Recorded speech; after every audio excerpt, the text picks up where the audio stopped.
এখন পর্যন্ত 1 পয়সা বরাদ্দ সংসদ সদস্য হিসেবে আমি পাই না। ঈদ উপলক্ষে আপনাদের পাশে আমরা এসেছি।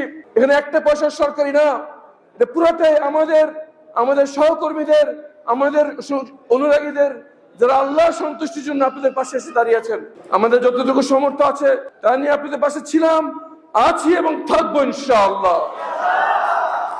এবং সরকারি বরাদ্দ যখন আসবে তা একদম ইনসাফের সাথে প্রত্যেকটি পয়সার হিসাব দিয়ে আমরা বিতরণ করবো ইনশাআল্লাহ।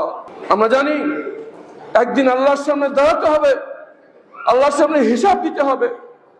সুতরাং আল্লাহ রসুলের নির্দেশ, কঠিন হিসাবের দিনের আগে নিজেরাই হিসাব তৈরি করো, যাতে সেই দিন তোমরা হিসাব দিতে পারো। সেই প্রস্তুতি হিসেবে প্রত্যেক 6 মাস পর পর আমরা জনগণের কাছে হিসাব দিব যে কয় টাকা সরকারি বরাদ্দ পেলাম এবং সেই বরাদ্দ কোথায় বন্টন করলাম। ইনশাআল্লাহ প্রত্যেক 6 মাস পর আপনাদের আমরা হিসাব বুঝাই দেবো ইনশাআল্লাহ।